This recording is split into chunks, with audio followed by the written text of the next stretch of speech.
Assalamualaikum warahmatullahi wabarakatuh. Kami dari kelompok 3 akan menjelaskan materi kami tentang hakikat manusia menurut Islam. Sebelumnya saya akan mengenalkan nama kelompok kami. Yang pertama saya Abi Al-Bayaki, yang kedua ada Rizka Irma Septiana, dan yang ketiga Jemi Muhina. Baiklah, materi yang pertama akan dijelaskan oleh Rizka Irma Septiana. Di sini saya akan menjelaskan tentang pengertian hakikat. Secara harfiah, hakikoh berarti inti sesuatu, puncak atau sumber atau asal dari sesuatu. Yang kedua, secara terminologi, hakikat dapat diartikan sebagai rahasia yang paling dalam dari segala amal. Jadi bisa disimpulkan bahwa hakikat adalah kalimat atau ungkapan yang digunakan untuk menunjukkan makna yang sebenarnya, makna yang paling dasar dari sesuatu.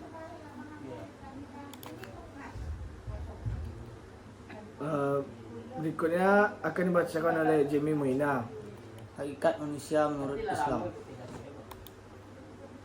Konsep manusia dalam Al-Quran dan ilmuwan Barat. Konsep manusia dalam Al-Quran memandang manusia sebagai makhluk yang suci dan mulia, bukan sebagai makhluk yang kotor dan penuh dengan dosa. Sebagaimana pandangan mereka bahwa Nabi Adam dan Hawa yang diturunkan dari surga karena melanggar larangan Allah merupakan asal mula hakikat manusia sebagai pembawa dosa, bawaan atau turunan.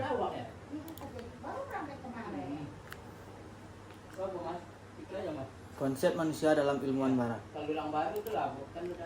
Konsep manusia di ilmuwan Barat. Penganut teori Darwin yang menganggap bahwa manusia itu kemungkinan besar tercipta melalui proses evolusi yang panjang atau dari monyet. Para penganut teori Darwin menempatkan manusia sejajar dengan binatang dan menerangkan terjadinya manusia atau hakikat penciptaan manusia dari sebab-sebab mekanis. Oleh Ashar Arsyad menyatakan bahwa ada sekian pakar, ahli pendidik barat, berbicara tentang manusia yang hanya menggambarkan satu atau dua aspek tentang manusia. Sebagai misal, mereka menggambarkan bahwa manusia adalah binatang cerdas yang menyusui.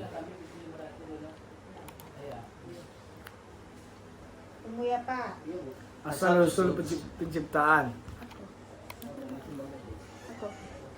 Allah Subhanahu wa taala menjelaskan tentang proses penciptaan manusia secara runtut. Misalnya dalam Al-Qur'an, surat Al-Mu'minun ayat 12 sampai 14.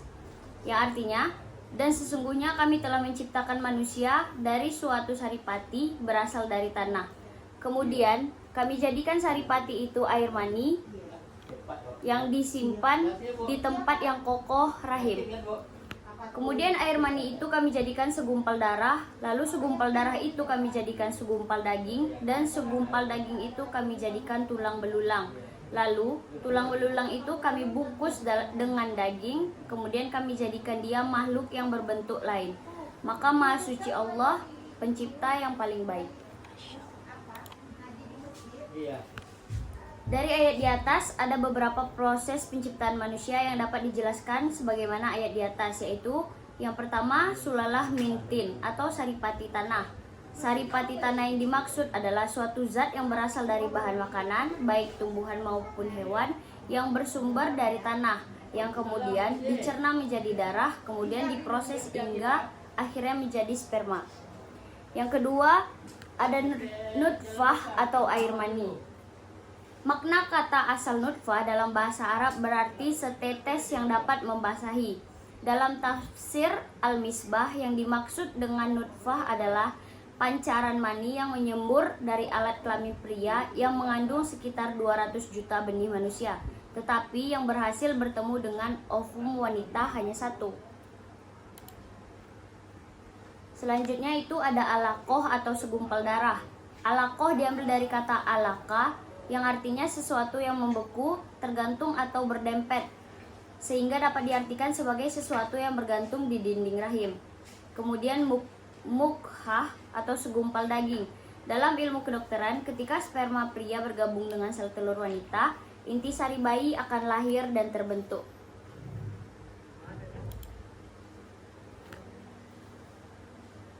Proses penciptaan manusia hingga sempurna. Yang pertama itu ijsam atau tulang atau kerangka. Di dalam fase ini, embrio akan mengalami perkembangan dari bentuk sebelumnya yang hanya berupa segumpal daging hingga berbalut kerangka atau tulang. Berikutnya, kisah al-ijsam bil lahil, penutupan tulang. Pengungkapan fase ini dengan kisah yang berarti membungkus, dan lam atau daging diibaratkan pakaian yang membungkus tulang, selaras dengan kemajuan yang mencapai embriologi yang menyatakan bahwa sel-sel tulang tercipta sebelum sel-sel daging, dan bahwa tidak terdeteksi adanya satu sel daging sebelum terlihat sel tulang. Terakhir. Yang terakhir, insya, mewujudkan makhluk lain. Tahap ini menandakan bahwa ada sesuatu yang dianugerahkan kepada manusia yang menjadikannya berbeda dari makhluk lainnya, yaitu ruh yang menjadikan berbeda dari makhluk lainnya. Pengertian konsep manusia, eksistensi dan martabat manusia.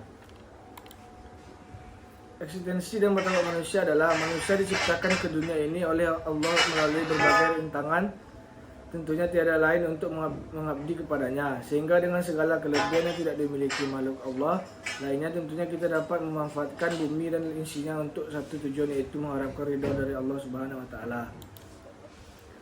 Tugas manusia sebagai hamba dan khalifah. Manusia sebagai makhluk Allah mempunyai dua tugas utama, yaitu yang pertama sebagai Abdullah, yakni hamba Allah yang harus tunduk dan taat terhadap segala aturan dan kehendaknya serta mengabdi hanya kepadanya.